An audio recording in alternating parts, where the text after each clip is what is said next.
नमस्कार बच्चों, आज मैं आप लोगों को a प्लस बी का होल स्क्वायर बराबर a square plus B square plus 2ab का ज्यामितीय निरूपण बताऊंगा। बच्चों, मैंने एक चित्र बनाया है ABCD। ये एक वर्ग है और इस वर्ग को मैंने 3 और अन्य आकृतियों में विभाजित किया है, जिसमें AMHE एक वर्ग है, MBFH एक आयत है और ये एक छोटा सा वर्ग है और ये 2 आयत, यानी 2 आयत और 2 वर्गों में विभाजित कर दिया।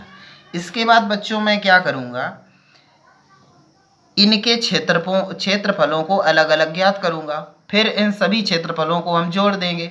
इसके बाद क्या होगा, हमें a प्लस बी का होल स्क्वायर बराबर a square plus B square plus 2ab ये सूत्र प्राप्त हो जाएगा। तो सबसे पहले बच्चों हम AMHE इसका क्षेत्रफल ज्ञात करते हैं, जिसमें AMHE क्या है, एक वर्ग। तो हम यहाँ लिखेंगे वर्ग AMHE का क्षेत्रफल बराबर a स्क्वायर। ठीक है। इसके बाद इस वर्ग का क्षेत्रफल ज्ञात करने के बाद हम इस आयत का क्षेत्रफल ज्ञात करेंगे। आयत EHGD का क्षेत्रफल क्या हो जाएगा, AB। आयत का क्षेत्रफल बच्चों होता है लंबाई गुणा चौड़ाई। लंबाई इसकी a है और चौड़ाई b है, तो लंबाई का जब चौड़ाई में गुणा करेंगे तो इसका क्षेत्रफल आ जाएगा AB। ठीक। इसके बाद अब हम इसका क्षेत्रफल निकालेंगे, किसका, MBFH। आयत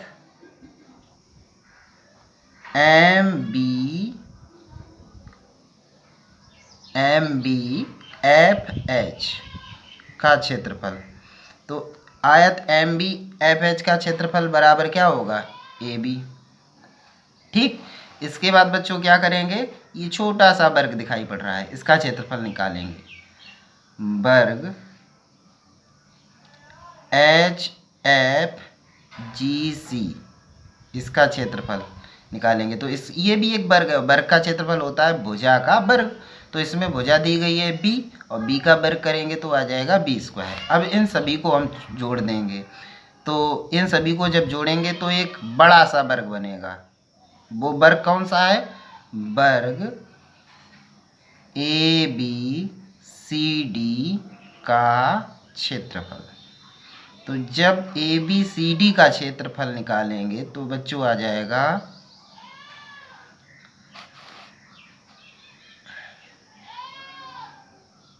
AMHE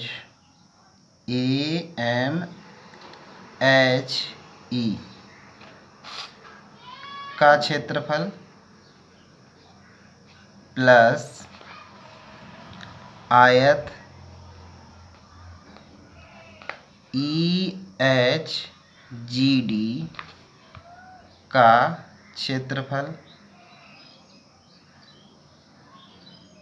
प्लस आयत MBFH का क्षेत्रफल प्लस वर्ग HFGC का क्षेत्रफल। जब इन सभी के क्षेत्रफलों को हम जोड़ेंगे तो कितना आएगा, a square plus AB plus AB plus b square. तो क्या आएगा, a square plus A2AB plus b square. इसको तो ऐसे ही उतार लेना है, AB और AB को जोड़ेंगे 2AB और प्लस b स्क्वायर।